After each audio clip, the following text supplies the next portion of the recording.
The blood-red sun hung heavy in the Arizona sky as Tabitha Morgan stumbled forward, her parched lips cracked and bleeding from 3 days without water.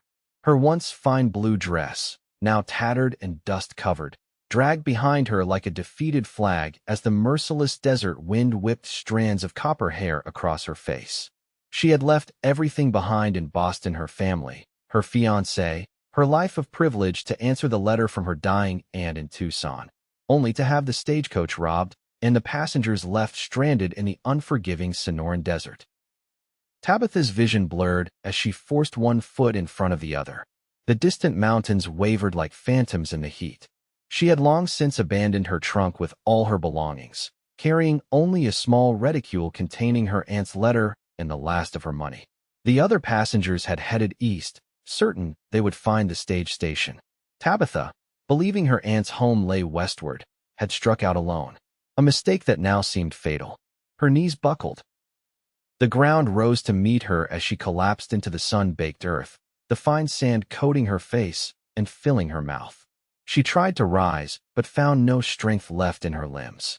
The wind howled around her, as if mourning what was to come. "Please," she whispered, though there was no one to hear. "I don't want to die alone."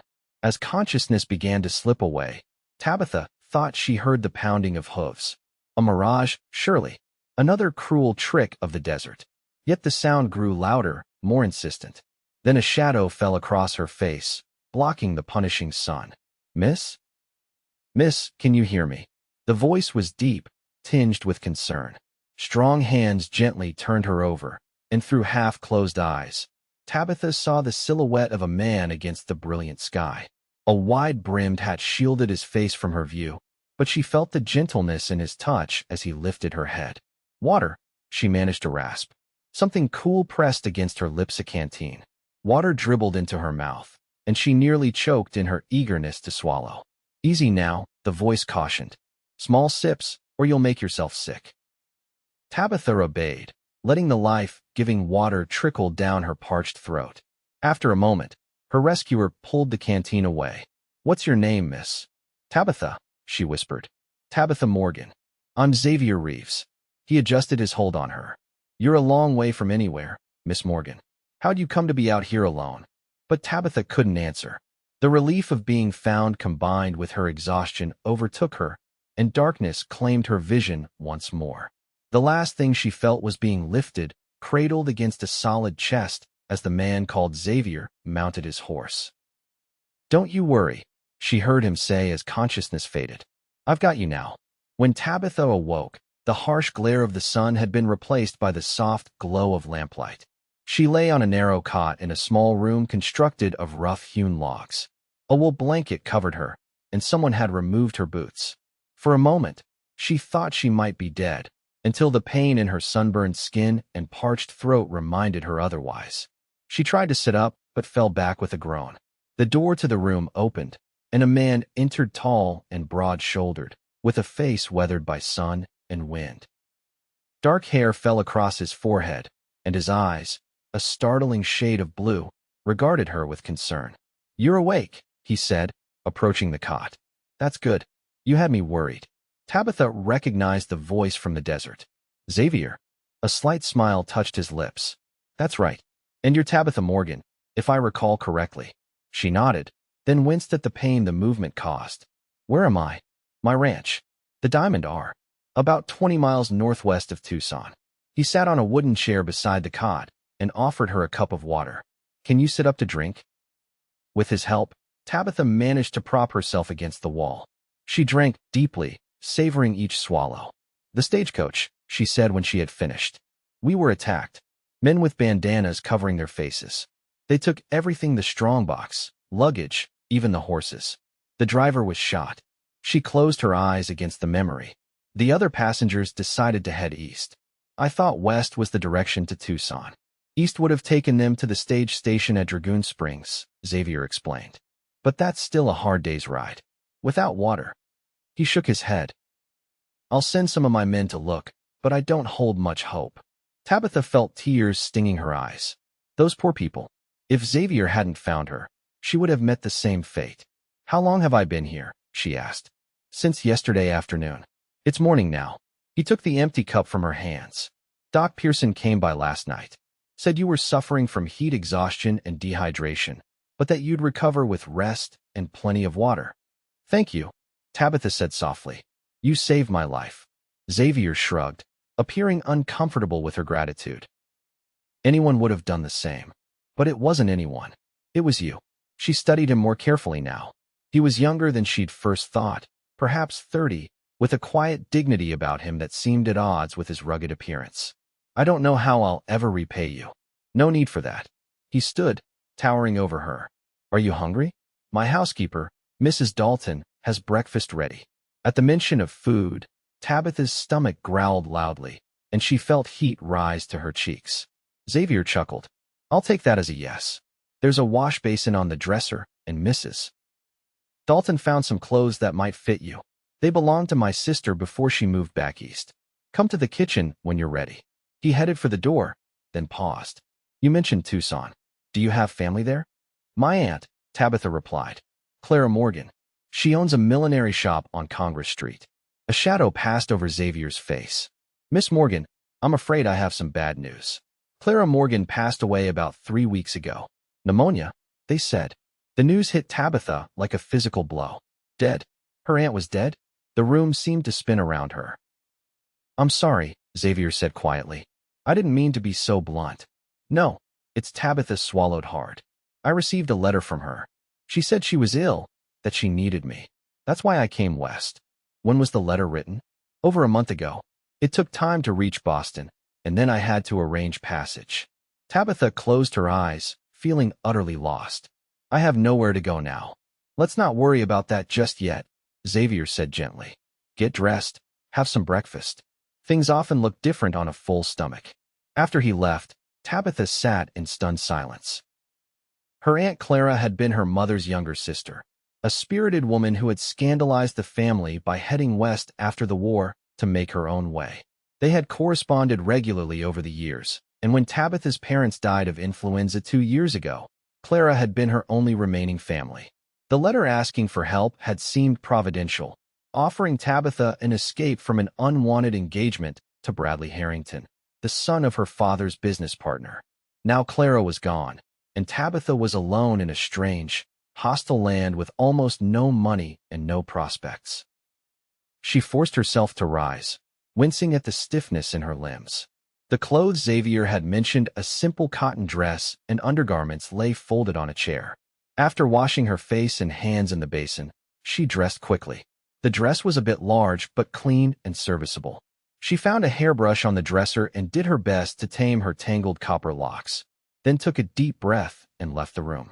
The main part of the house consisted of a large open space with a stone fireplace at one end. A sturdy table and chairs occupied the center, while a cooking area with a cast-iron stove stood at the other end. A plump, gray-haired woman was busy at the stove, and Xavier sat at the table, reading what appeared to be a ledger. He looked up as Tabitha entered, rising to his feet. Miss Morgan, you're looking better. Thank you. She hovered uncertainly in the doorway. This is Mrs. Dalton, Xavier said, gesturing to the older woman. She keeps house for me and makes sure I don't starve. Mrs. Dalton turned with a warm smile. Come in, child, and sit yourself down.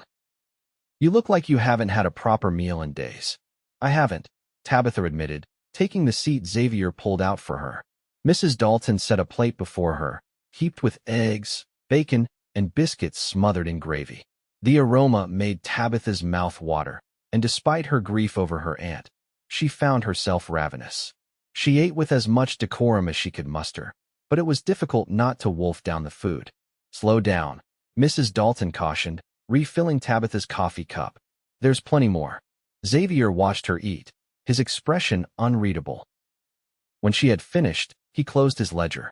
Miss Morgan, I'd like to offer you a proposition. Tabitha stiffened, immediately on guard. She'd heard about the sort of propositions women alone in the West might receive. Seeing her reaction, Xavier quickly added, a respectable one, I assure you. Mrs. Dalton is getting on in years and could use some help around the house. If you'd be willing to stay on as her assistant until you decide what you want to do next, I can offer you room, board, and a small wage. Relief flooded through Tabitha. That's very kind of you, Mr. Reeves. Call me Xavier, please. And it's not kindness, it's a business arrangement. Mrs. Dalton has been after me to hire help for months. That I have, the housekeeper confirmed. These old bones aren't what they used to be, and this place is too much for one person to manage. I don't know anything about ranch work, Tabitha confessed. Mrs. Dalton chuckled. I'm not asking you to rope cattle, child. But if you can cook, clean, and sew, you'll be a godsend. I can do all of those things, Tabitha said. In Boston, she had learned the domestic arts expected of a young lady of quality. Those servants had performed most of the actual work in her parents' home. Then it's settled, Xavier declared, standing. You'll stay as long as you need to. Now, if you'll excuse me, I have work to do. He picked up his hat from a peg by the door. Mrs. Dalton, make sure Miss Morgan takes it easy today. Doctor's orders. After he had gone, Mrs. Dalton began clearing the table. He's a good man, Mr. Reeves. Works harder than any 3 men I know. Has he always lived here? Tabitha asked, rising to help despite Mrs. Dalton's protests. Lord, no. He came out from Pennsylvania after the war. Bought this place when it wasn't much more than a shack and a few scrub cattle. Built it up into one of the finest spreads in the territory. Mrs. Dalton's eyes twinkled.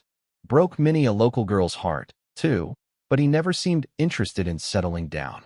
He mentioned a sister? Miss Eleanor. She lived here for a time after their parents died, but the desert didn't agree with her. She married a banker from St. Louis 2 years ago and moved back east. Mrs. Dalton shooed Tabitha back to her seat. Now you sit. You can start earning your keep tomorrow. Today you rest. But Tabitha found she couldn't sit idle while Mrs. Dalton worked. By afternoon, she was helping to prepare dinner, learning the rhythms of the ranch kitchen. She discovered that in addition to Xavier, the ranch employed 8 cowboys who lived in a bunkhouse near the barn, plus a cook who prepared their meals. The main house was reserved for Xavier, Mrs. Dalton, and now Tabitha. When Xavier returned that evening, dusty and tired from a day of mending fences, he found Tabitha setting the table while Mrs. Dalton pulled a roast from the oven. Miss Morgan, he said with a frown, I thought I told you to rest today. I feel much better, Tabitha assured him, and I'm not used to being idle. He studied her for a moment, then nodded. As long as you don't overdo it. I sent 2 men to look for the other passengers from your stage, by the way. They found 3 bodies about 10 miles east of where I found you. I'm sorry. Tabitha closed her eyes briefly. The others? No sign of them yet. My men will keep looking. Xavier hung his hat on its peg and moved to the wash basin in the corner to clean up for dinner. That night, lying in the narrow bed in what she now knew had been Eleanor Reeves's room, Tabitha tried to make sense of how dramatically her life had changed in just a few days. A week ago, she had been in Boston, packing her trunks and saying goodbye to friends. Now she was in the Arizona territory, working as a housekeeper on a cattle ranch, with no family, little money, and an uncertain future. Yet despite everything, she felt a strange sense of freedom. In Boston, her life had been circumscribed by society's expectations. Here, no one knew who she was or what was proper for a Morgan to do. Here, she could be simply Tabitha. With that thought, she drifted into a dreamless sleep. The next few weeks passed in a blur of new experiences for Tabitha. She quickly learned the routine of the ranch house, rising before dawn to help Mrs. Dalton prepare breakfast, then spending the day cleaning, washing, ironing, and baking. The work was harder than anything she had done in Boston, but she found satisfaction in it. Xavier was often absent during daylight hours, busy with the countless tasks required to run a successful ranch. When he was present, he was unfailingly polite but reserved, sharing little of himself beyond what was necessary for their daily interactions. Still, Tabitha found herself watching him when he wasn't looking, intrigued by the quiet strength he exhibited in everything he did. One evening, about a month after her arrival, Tabitha was sitting on the front porch, enjoying the relative coolness after a scorching day. The sunset painted the desert in shades of gold and crimson, and in the distance, the mountains stood like sentinels against the darkening sky. The sound of hoofbeats drew her attention, and she watched as Xavier rode in, his tall frame silhouetted against the sunset. He dismounted gracefully, patted his horse's neck, and handed the reins to one of the ranch hands who had appeared from the bunkhouse.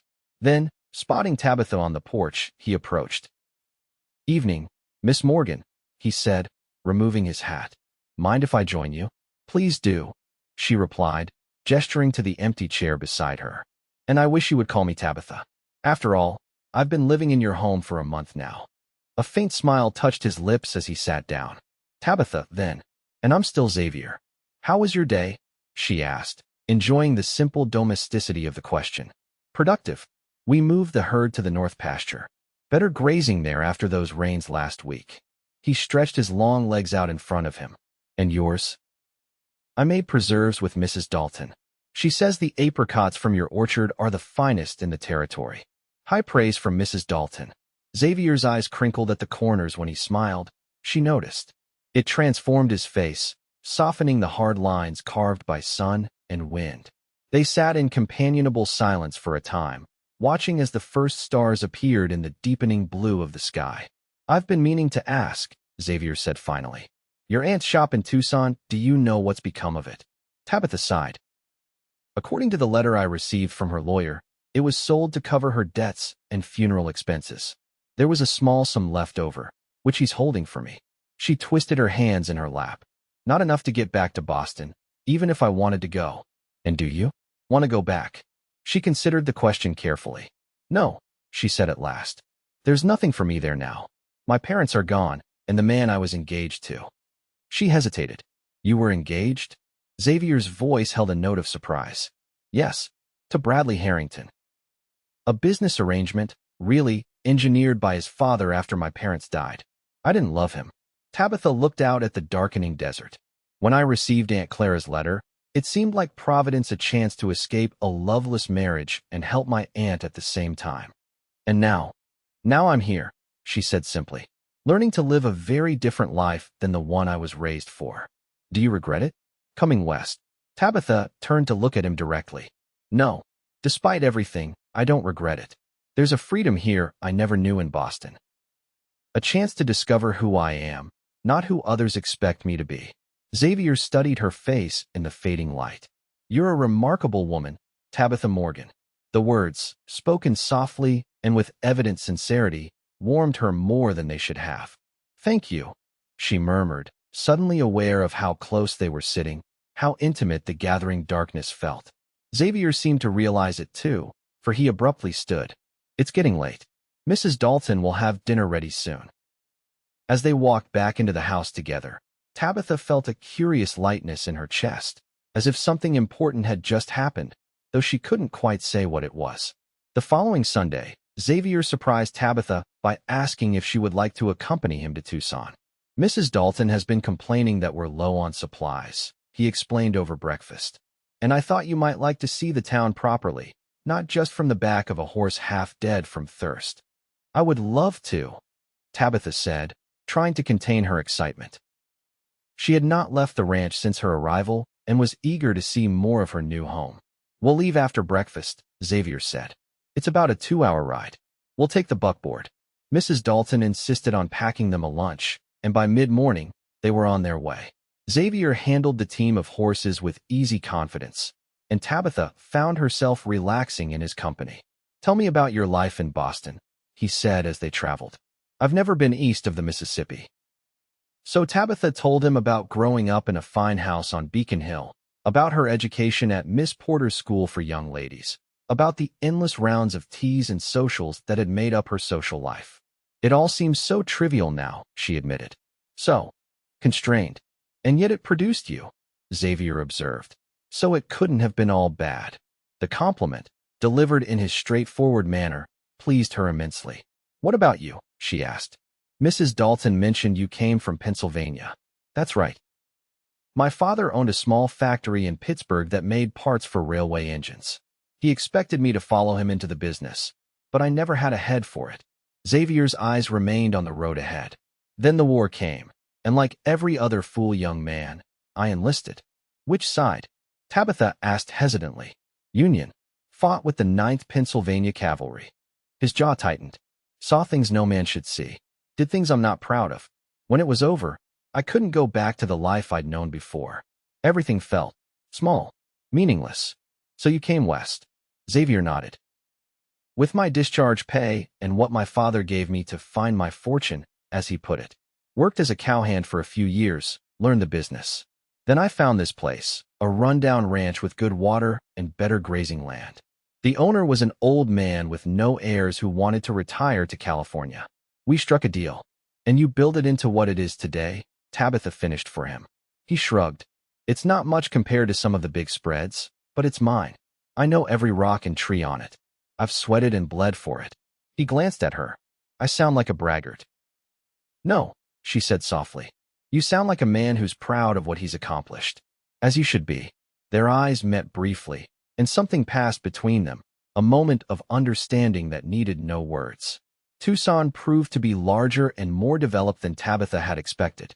The adobe buildings lining the dusty streets housed a variety of businesses, general stores, saloons, a hotel, even a small theater. People of different ethnicities mingled on the boardwalks. Mexicans, Americans, Chinese, and Native Americans from the nearby reservation. Xavier helped Tabitha down from the buckboard in front of Goldstein's general store. I need to see to some business at the bank, he told her. Why don't you start gathering the supplies on Mrs. Dalton's list? I'll join you shortly. Inside the store, Tabitha was examining bolts of fabric when a well-dressed woman approached her. You must be new to Tucson, the woman said. I'm Margaret Sullivan. My husband is the territorial judge. Tabitha Morgan, she replied, extending her hand. I'm staying at the Diamond R Ranch. Mrs. Sullivan's eyebrows rose. Xavier Reeves's place? Are you a relative? No, I work there. I assist Mrs. Dalton with the housekeeping. I see. Mrs. Sullivan's tone cooled noticeably. Well, Miss Morgan, if you're looking for more suitable employment, I happen to know that the schoolteacher at the mission is leaving at the end of the term. Someone with Eastern refinement would be most welcome. Before Tabitha could respond, the bell above the door jingled, and Xavier entered. His eyes found her immediately, and he smiled as he crossed the store to join her. Mr. Reeves, Mrs. Sullivan said, her manner warming again. How nice to see you in town. Mrs. Sullivan. Xavier nodded politely. I see you've met Miss Morgan. Yes, we were just getting acquainted. Mrs. Sullivan glanced between them. Well, I must be going. My husband is expecting me for lunch. Miss Morgan, do think about what I said. With a rustle of silk skirts, she departed. What was that about? Xavier asked, watching the judge's wife leave. She offered me a position as a schoolteacher, Tabitha explained. I think she found it shocking that I'm working as a housekeeper. Xavier's expression darkened. Margaret Sullivan finds many things shocking that are none of her concern. Did you want the position? No, Tabitha said firmly. I'm quite content where I am. Relief flashed across his face, so quickly she almost missed it. Good. Now, let's see about this list of Mrs. Dalton's. I swear, the woman thinks we're feeding an army. They completed their shopping, then had lunch at a small Mexican restaurant where Tabitha tried Childs Rellenos for the first time, much to Xavier's amusement at her reaction to the spicy food. Afterward, they strolled through the town, with Xavier pointing out landmarks and sharing stories about the area's history. It was the most relaxed Tabitha had seen him, and she found herself drawn to this side of him, the man beneath the stern rancher's exterior. As they walked, their hands brushed occasionally, sending a thrill through her that she tried to ignore. On the ride home, Xavier asked, Did you ever visit your aunt's shop while you were in town? Tabitha shook her head. I thought about it, but it wouldn't be her shop anymore, would it? It would just be a building where she once was. I prefer to remember her through her letters, full of life and adventure. Xavier nodded, understanding in his eyes. Sometimes memories are better left undisturbed. They rode in silence for a while, the rhythmic clip-clop of the horse's hooves and the creak of the wagon wheels the only sounds. The sun was beginning to set, painting the desert in the fiery hues that still took Tabitha's breath away after weeks in Arizona. Beautiful, isn't it? Xavier said, following her gaze. Like nothing I've ever seen, she agreed. In Boston, the buildings block most of the sunset. Here, it's as if the whole sky is ablaze. It's one of the things I love most about this place, Xavier admitted. The way the light changes everything.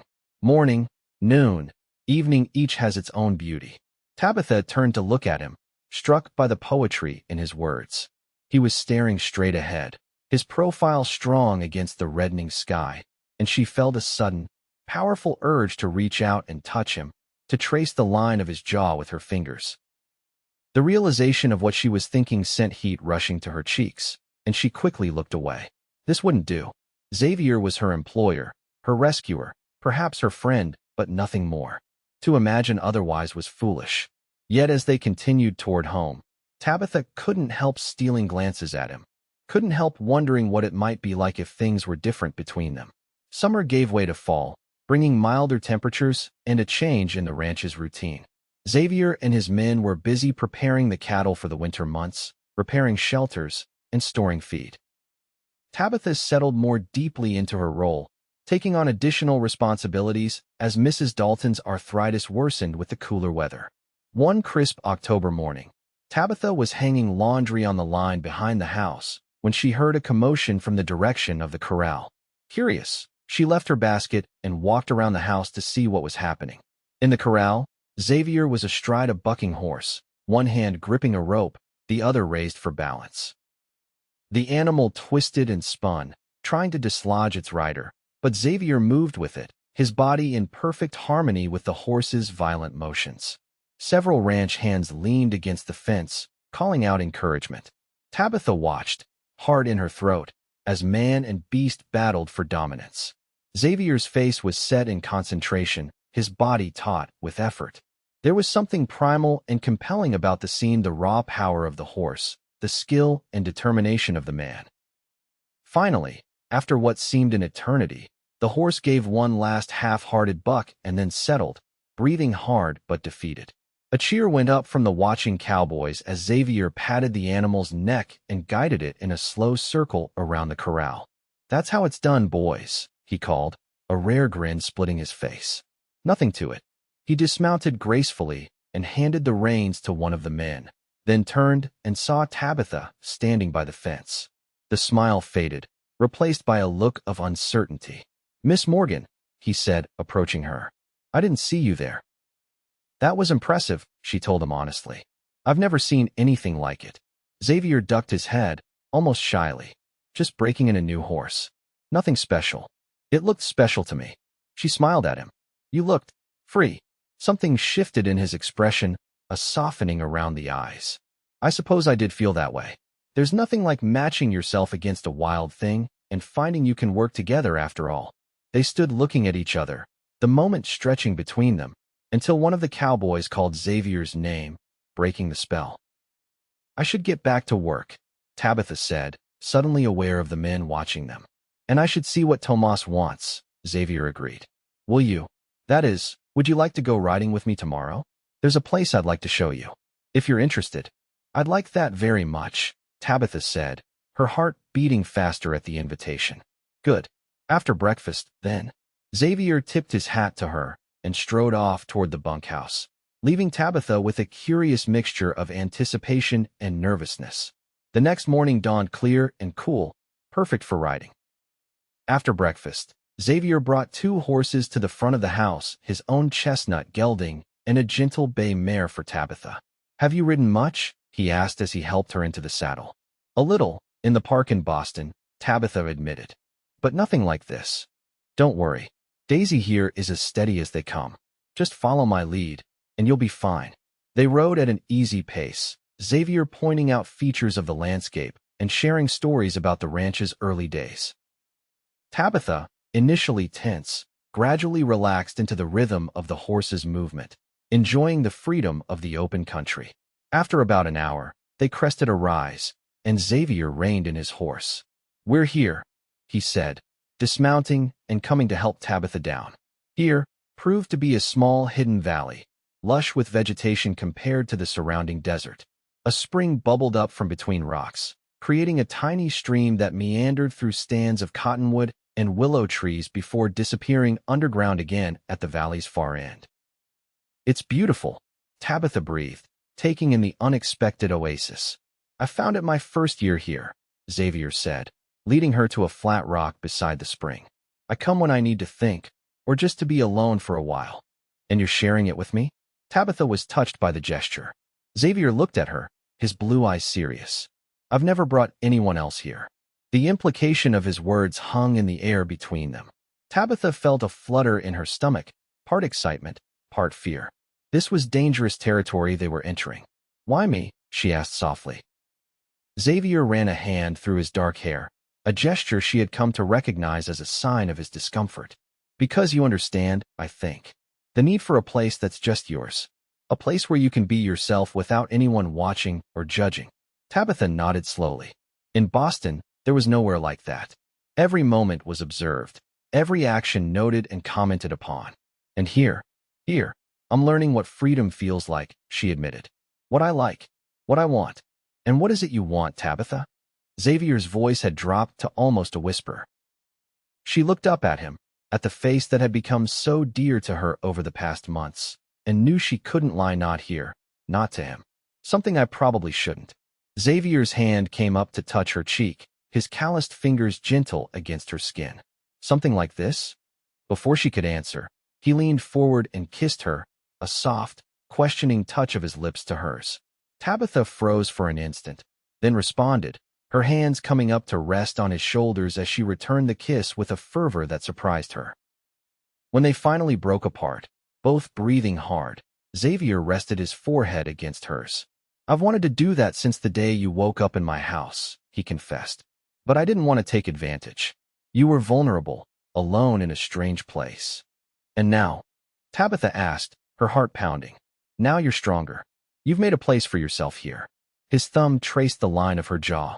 "But I'm still your employer, and that complicates things." "Does it have to?" She searched his face, seeing the conflict there. "People will talk. They already do, according to Mrs. Dalton." "Let them," Tabitha said with a boldness that would have shocked her Boston self. "I don't care what people say, Xavier. I care about you." He kissed her again, more deeply this time, his arms encircling her waist and drawing her close. Tabitha melted into him, all thoughts of propriety forgotten in the heat of his embrace. When they finally separated, Xavier kept hold of her hands. "I care about you too, Tabitha, more than I thought possible. But I need you to be sure. Life out here isn't easy, especially for a woman used to city comforts." "I'm not that woman anymore," she told him. "The desert changed me, Xavier. You changed me." He smiled then, a full, unreserved smile that transformed his face. "You changed me too, Tabitha Morgan. I was closed off before you came, focused only on the ranch, on building something that would last. I didn't realize how lonely I was until you were suddenly there, bringing light into every corner of my life." They spent the rest of the morning by the spring, talking, laughing, and exchanging kisses that grew increasingly passionate. It was a side of Xavier that Tabitha had glimpsed only in rare moments, playful, open, unguarded. She treasured each smile, each touch, storing them away like precious gems. As the sun climbed higher, signaling noon, Xavier reluctantly suggested they head back. "Mrs. Dalton will be wondering where we've gone," he said, helping Tabitha to her feet. The ride back to the ranch was different than the journey out, charged with a new awareness of each other, filled with shared glances and secret smiles.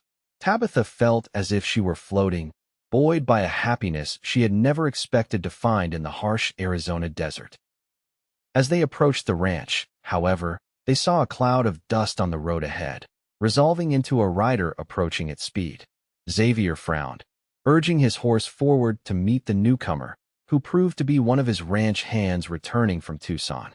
"Mr. Reeves," the man called, reining in his lathered horse. "Trouble in town. The stage was robbed again yesterday, same place as before.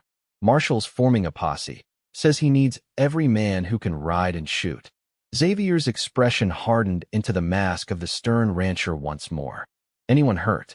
"Driver's dead. One passenger wounded." The ranch hand wiped sweat from his brow. "Marshall thinks it's the Corrigan gang. They've been working this territory for months." Xavier nodded grimly. "Tell the boys to saddle up. I'll be right there." As the hand rode toward the bunkhouse, Xavier turned to Tabitha. "I have to go." "I know," she said, fighting the fear that suddenly gripped her. "Please be careful." He reached across the space between their horses to squeeze her hand. "I will. This isn't my first posse, Tabitha. We'll likely be gone overnight, maybe longer. Mrs. Dalton will look after you." "It's not me I'm worried about," she said softly. Xavier's eyes softened. "I'll come back to you. That's a promise." They rode the rest of the way to the house in silence, the carefree joy of the morning overshadowed by the reality of frontier life. At the house, Xavier quickly dismounted and handed the reins of both horses to a waiting ranch hand, then took Tabitha's arm and led her a few steps away. "Tabitha, what happened this morning? What's happening between us? It's real for me. I want you to know that." "It's real for me too," she assured him. He pulled her close for a brief, fierce kiss, heedless of who might be watching. "Remember that while I'm gone." Then he was striding toward the bunkhouse, calling orders, transforming before her eyes into the leader his men needed him to be. Tabitha watched him go, her heart torn between elation at what they had discovered together and fear for what might happen in the dangerous days ahead. The next 3 days were the longest of Tabitha's life. She went through the motions of her daily tasks, but her mind was constantly with Xavier and the posse, imagining all manner of terrible fates that might befall them. Mrs. Dalton, sensing her distress, tried to keep her busy and reassure her that Xavier knew how to take care of himself. "That man survived worse than a dust-up with some two-bit outlaws," the housekeeper told her. "He'll be back before you know it, mark my words." But as the third day drew to a close with no sign of Xavier or his men, even Mrs. Dalton's confidence began to waver. They were sitting on the porch after dinner, watching the road for any sign of riders, when the sound of hoofbeats finally broke the evening stillness. Tabitha leapt to her feet, straining to see in the gathering darkness. A group of horsemen appeared, moving slowly toward the ranch house. As they drew closer, she could make out Xavier at the lead, and her heart soared until she realized he was slumped in the saddle, supported by one of his men riding alongside. "Mrs. Dalton," she cried, "something's wrong."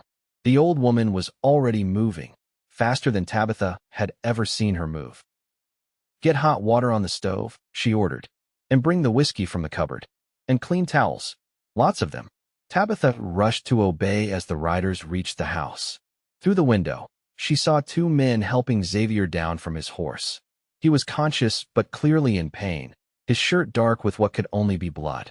The men brought him inside and laid him on his bed. Mrs. Dalton shooed them away, except for one Tomas, Xavier's foreman. "What happened?" the housekeeper demanded as she began cutting away Xavier's shirt. "Ambush," Tomas said grimly. "We tracked the gang to their hideout in the mountains. They were waiting for us. Xavier took a bullet meant for young Jimmy." Tabitha entered with the hot water and towels, nearly dropping them when she saw the ugly wound in Xavier's side. "Oh God," she whispered. Xavier's eyes, glazed with pain, found hers. "Not as bad as it looks," he managed to say. "Hush," Mrs. Dalton scolded. "Tabitha, come help me clean this.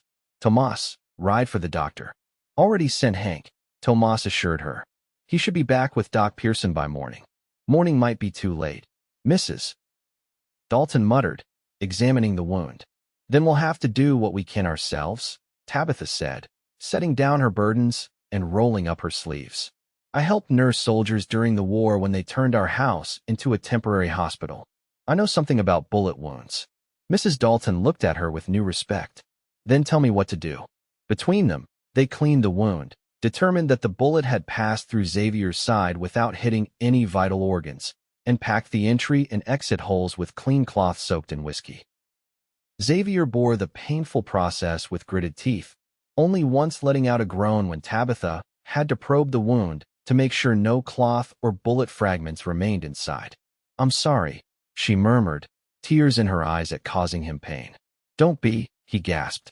"Better your hands than anyone else's." By the time they finished bandaging him, Xavier was pale and sweating but still conscious.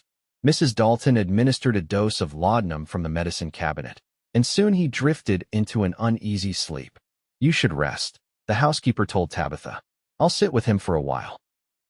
"No," Tabitha said firmly. "I'll stay. You've been on your feet all day, and your arthritis is bothering you. I can see it in the way you're holding your hands." Mrs. Dalton hesitated, then nodded. "Call me if there's any change." "Any change at all." After the older woman left, Tabitha sat in the chair beside Xavier's bed, watching the rise and fall of his chest. His face in repose looked younger, the lines of worry and responsibility smoothed away by sleep. She reached out to brush a lock of dark hair from his forehead, letting her fingers linger against his skin. Don't you dare die on me, Xavier Reeves, she whispered fiercely. Not now? Not when we've only just found each other. Throughout the night, she bathed his face when fever set in, changed his bandages when blood seeped through, and murmured comforting words when he thrashed in pain-filled dreams. By dawn, she was exhausted but determined not to leave his side until the doctor arrived. Mrs. Dalton brought her coffee and tried again to persuade her to rest, but Tabitha refused. I need to be here when he wakes up, she insisted. The housekeeper studied her face for a moment, then nodded. You love him, she said. It wasn't a question. Yes, Tabitha admitted, the first time she had said it aloud. I do. Good. He deserves someone who'll fight for him like you're doing. Mrs. Dalton patted her shoulder. I'll be in the kitchen if you need me.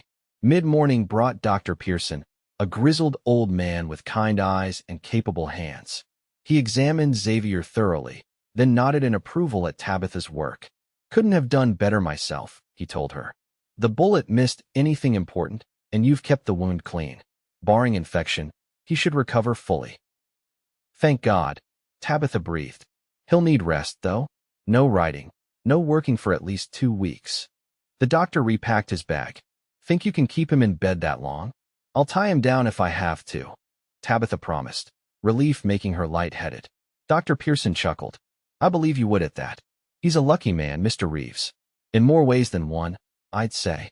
After the doctor left, Xavier woke fully for the first time since the previous night. His eyes, clearer now, found Tabitha immediately. You're still here, he said hoarsely. Where else would I be? She helped him take a sip of water. You look exhausted.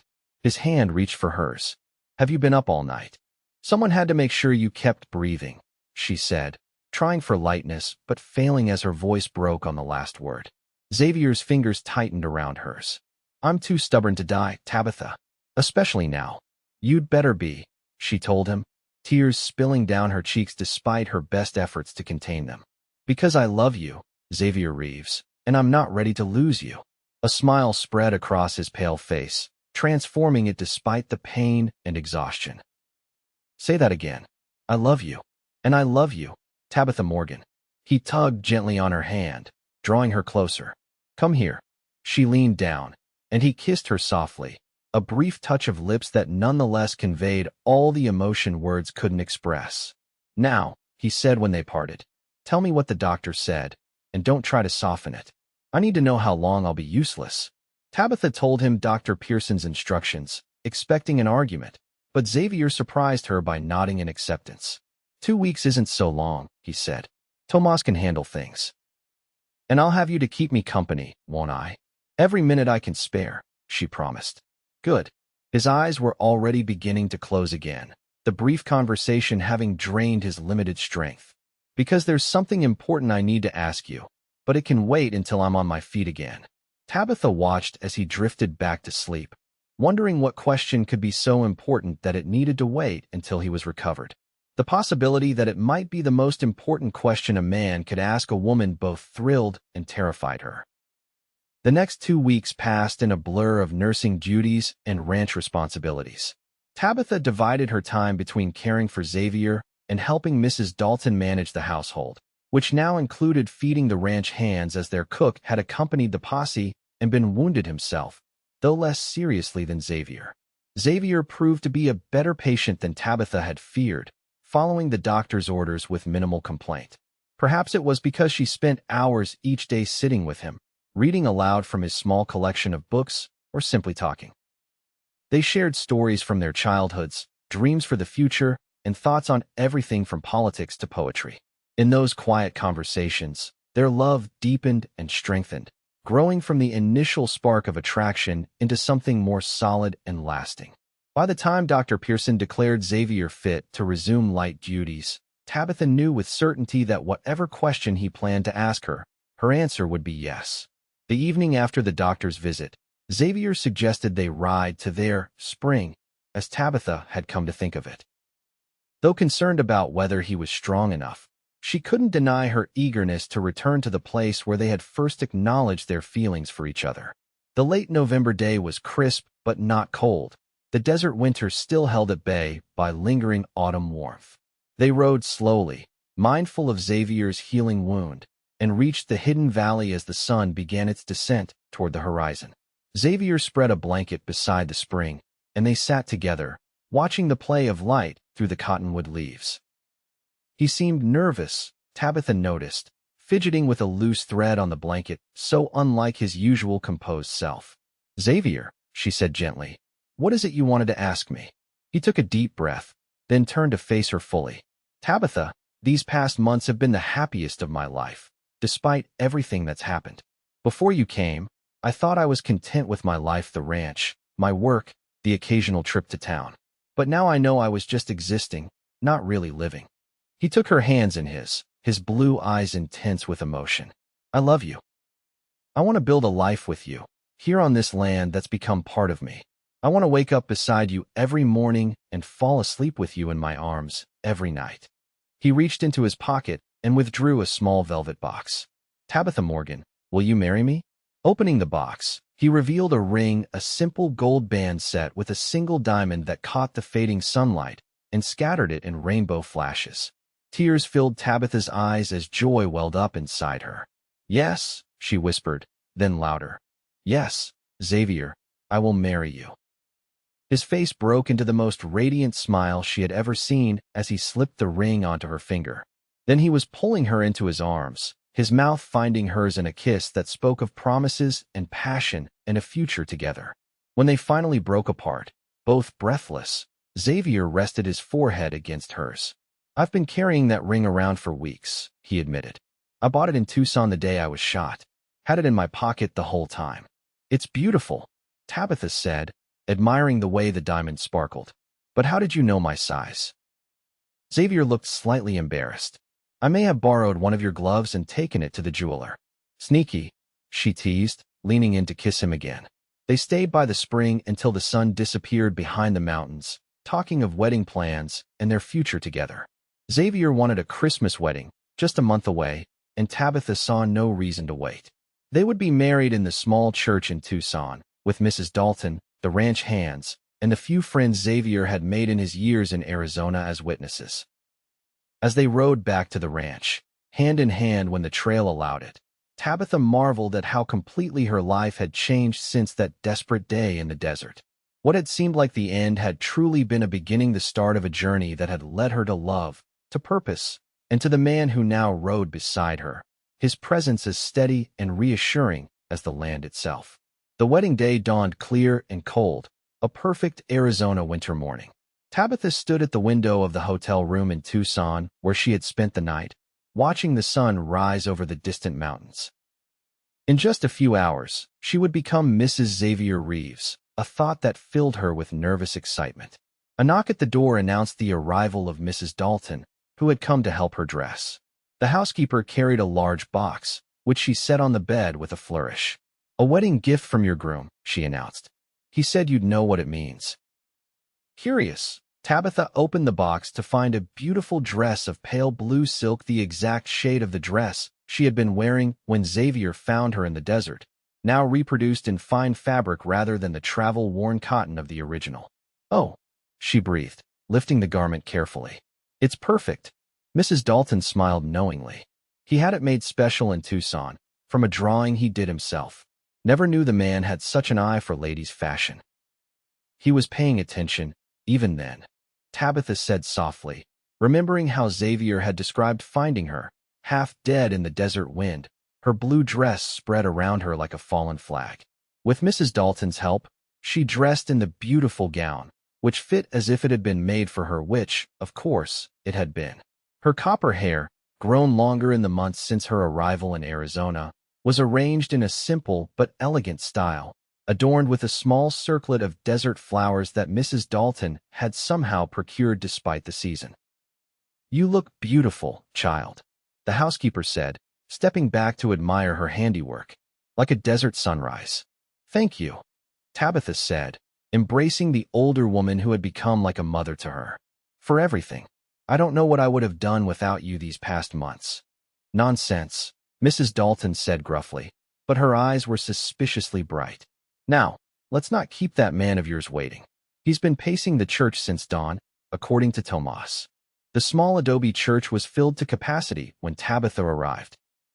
It seemed that everyone in Tucson had turned out for the wedding of Xavier Reeves, one of the territory's most eligible bachelors, to the Eastern lady who had appeared so mysteriously in the desert. As the simple organ music began, Tabitha took a deep breath and stepped through the doors. The assembled guests rose, turning to watch her progress down the aisle, but she had eyes only for Xavier, standing tall and handsome before the altar. He wore a new black suit, his dark hair neatly combed, but it was the expression on his face as he watched her approach that took Tabitha's breath away, a look of such love and wonder that she felt her heart might burst with happiness. When she reached him, he took her hands in his, squeezing them gently in reassurance. "You're beautiful," he whispered. "So are you," she whispered back, earning a quick smile. The service was brief but meaningful, the ancient words of commitment taking on new depth as Tabitha and Xavier spoke them to each other. When the minister pronounced them husband and wife, Xavier bent to kiss her with a tenderness that brought tears to her eyes. The celebration afterward was held at the town's best hotel, with food, music, and dancing that lasted well into the evening. Even Mrs. Sullivan, the judge's wife who had once looked down on Tabitha as a mere housekeeper, came to offer congratulations, clearly impressed by the transformation in the young woman's status. As the festivities continued around them, Xavier led Tabitha out onto the hotel's small balcony for a moment of privacy. "Happy, Mrs. Reeves?" he asked, drawing her into his arms. "Completely," she assured him, resting her head against his chest. "And you?" "More than I ever thought possible." He tilted her face up to his. "I have something else for you. A wedding gift." "Xavier," the dress was already too much. "This is different." He reached into his pocket and withdrew a folded document, which he placed in her hands. "Open it." Puzzled, Tabitha unfolded the paper and read it by the lights spilling from the hotel windows. It was a deed to her Aunt Clara's shop in Tucson. "I don't understand," she said, looking up at him. "The lawyer said it had been sold." "It was. To me." Xavier's eyes were warm with love. "I bought it the day after you told me about it. I thought, maybe someday you might want to reopen it, or use the space for something else. It's yours to do with as you please." Tabitha stared at him, overwhelmed by the thoughtfulness of the gift. "You did this for me? Even before you knew I would say yes to your proposal." "I hoped," he said simply. "And even if you had said no, I would have given it to you anyway. I wanted you to have something of your aunt's, something that connected you to the reason you came west in the first place." Tears spilled down Tabitha's cheeks as she threw her arms around his neck. "I love you so much, Xavier Reeves." "And I love you, Tabitha Reeves," he murmured against her hair. "Always." They returned to the party hand in hand, both glowing with happiness. Later, as they danced together, Tabitha caught Mrs. Dalton watching them with a satisfied smile. "I think Mrs. Dalton is pleased with herself," she remarked to Xavier, as if she somehow engineered this whole thing. Xavier chuckled. "She did drop some rather broad hints about how I should stop mooning over you and do something about it." "Mooning? You?" Tabitha teased. "The stern, serious rancher?" "Completely besotted," he admitted, pulling her closer. "From the moment I found you in the desert, I was lost." As the evening drew to a close, they bid farewell to their guests and departed for the honeymoon suite Xavier had reserved at the hotel. Tomorrow, they would return to the ranch to their home, but tonight belonged to just the two of them. In the privacy of their room, all the nervous anticipation that had been building throughout the day found release in passionate embraces and tender whispers. Xavier was gentle and patient, guiding Tabitha through the unfamiliar territory of physical love with the same care he had shown her in every aspect of their relationship.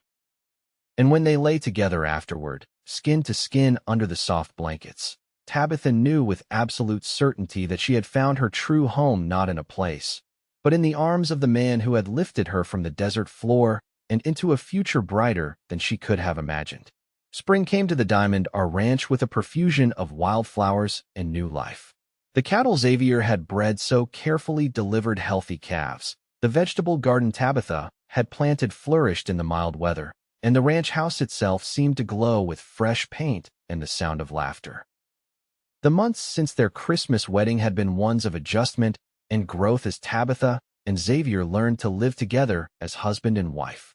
There had been disagreements, Of course, Xavier's tendency to make decisions without consulting her, Tabitha's occasional homesickness for the comforts of the East, but they had worked through each challenge with the same determination they brought to every aspect of ranch life. And now, as Tabitha stood on the porch watching Xavier ride in from checking the herd, she placed a hand on her still flat stomach, smiling at the secret she would share with him tonight. Dr. Pearson had confirmed her suspicions that morning. By Christmas, there would be a new Reeves at the Diamond R. Xavier dismounted and handed the reins to a waiting ranch hand, then strode toward the house, his face lighting up at the sight of his wife. 6 months of marriage had done nothing to diminish the joy he felt each time he saw her. "You're looking particularly beautiful this evening," he said, climbing the porch steps to kiss her. "Am I?" Tabitha smiled up at him. "Perhaps I'm glowing." "Glowing," Xavier repeated. Then his eyes widened as her meaning registered. "Tabitha, are you saying yes?" she confirmed, laughing at his stunned expression. "Dr. Pearson says the baby should arrive around Christmas. A special gift for our first anniversary." Xavier whooped with joy, lifting Tabitha off her feet and spinning her around. "A baby. Our baby." He set her down carefully, suddenly concerned. "Should I be doing that?" "I don't want to hurt you or the little one." "I'm not made of glass," she assured him, touching his cheek. "Dr. Pearson says I'm healthy as a horse and should have an easy time of it." "Even so, you'll take it easy," Xavier insisted. "No more helping with the cattle, no heavy lifting. And I'll have Tomas ride for a proper midwife from Tucson when the time comes." Tabitha smiled indulgently at his protective instincts. "Yes, dear, whatever you say." That evening, as they sat together on the porch after dinner, watching the sunset paint the desert in shades of gold and crimson, Xavier placed a hand gently on Tabitha's stomach. "I never thought I'd have this," he admitted softly. "A wife, a child on the way. For so long, the ranch was enough. And now," Tabitha covered his hand with hers, "now I can't imagine life without you. Without this." He gestured to encompass not just the two of them, but the ranch, the land, the future they were building together. "You've given me so much, Tabitha." "We've given each other so much," she corrected him. "I came west looking for a new start, and I found more than I ever dreamed possible." Xavier pulled her close, his arm strong around her shoulders. "Do you ever regret it? Leaving Boston, ending up in the middle of nowhere with a rough cowboy who doesn't know the first thing about society manners." "Never," Tabitha said firmly. "Not for a single moment. This is where I belong, where we belong. Together." As the last light faded from the sky and the first stars appeared, they sat in companionable silence, contemplating the miraculous journey that had brought them to this moment.